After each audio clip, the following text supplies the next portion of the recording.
Hey guys, thanks for stopping by Vital MX. We appreciate it. I'm David Pingree, and we've got a new introduction of a 2022 Husqvarna FC 250 today.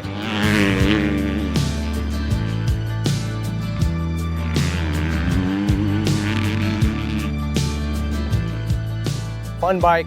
Not a lot of changes for this year, but we brought it out to Glen Helen to go through it and give it a ride.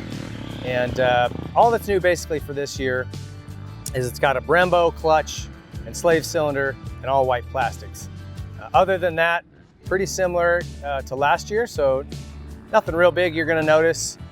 We rode the 450 recently, and it was tough to tell, not having ridden the 21 in a while, how that clutch felt in terms of any difference, but I had no issues with this one today. Again, it's got great feel. It has a, it's super nice to not have to worry about slack building up in your clutch if you overuse it. So all around good performance from the clutch. As far as the rest of the bike, obviously the white plastic is new. I like the aesthetic of it. I think it does look better, in my opinion. But getting back on this bike after not riding it for a little bit, keep in mind this does have the lowered suspension, same as last year, 10 mil. And it is noticeable. If you're somebody who's short and you want to be on a 250F, but it's a little tall, this is definitely a good option for you. You can notice it, and I'm a guy with short legs, so just standing there on the ground, you can definitely touch better. Going through turns, it does settle in nice, and you do feel like you're closer to the ground. And I like the feel of that. The cockpit itself feels like, I don't know, it's got a nice feeling for a shorter person.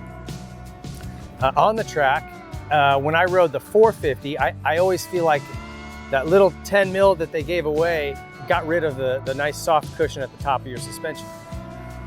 And I don't feel that as much with the 250. I mean, we're here at Glen Helen. It's always rough at Glen Helen. Even first thing in the morning, there's bumps. So it's not like the track was too smooth. There's definitely braking bumps, and I can feel what it's doing. It just doesn't feel, because it is much lighter, it doesn't have all the horsepower and torque of a 450.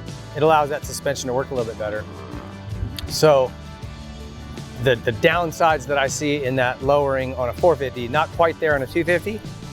There are some cases where if I could hit a real sharp square edge, it's a little more firm than I'd like.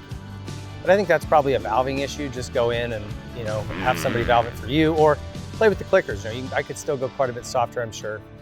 Just fine tuning.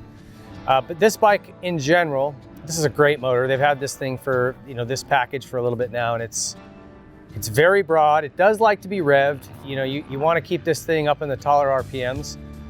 I think 250Fs in general like that, but this one in particular is making the meat of its power up high. So wring its neck if you're really wanting to go fast in this thing.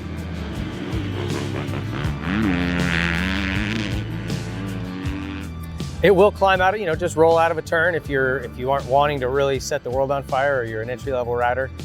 You don't have to worry about it being slow off the bottom. It just doesn't have the pickup of some of the other bikes, but still fun. Really good in the turns. I don't know what it is about these Huskies. Maybe it is that lowered suspension. Just lets this thing turn sharp. You can turn inside of people. You can rail berms. It just very, very comfortable leaned over. So that's probably my favorite part about the bike. Again, I always like their traction control options, which this morning here I didn't have on, but as we would get to like lunchtime, I would definitely click that on. And map 1, map 2. Map 1 is standard, 2 is a little more aggressive. I always like the aggressive maps on the 250Fs. Just makes it a little more exciting if you're trying to go fast. But everything about it, the brakes are great. Just like I said, the cockpit's good. It's got good foot pegs. A lot of times the stock ones are just so-so. These are a really nice peg. You can take a file and sharpen them up if you want them a little bit sharper, but the platform itself is really good. It comes with good tires, good Dunlop tires. I mean, there's just not a whole lot that this bike needs. Even the ODI grips, lock-ons are super nice. It's just a good, comfortable bike right off the showroom floor. So if you are somebody, I would say this bike definitely caters to shorter riders, people who are looking to maybe just more recreationally ride, but really even a pro could hop on this thing, and with a little tuning, it's a lot of fun. It's a blast. So not much new, but check them out. They're in your Husqvarna dealers right now. It's a great motorcycle. We appreciate them letting us take it out today. Thanks for watching, guys. We'll see you next time.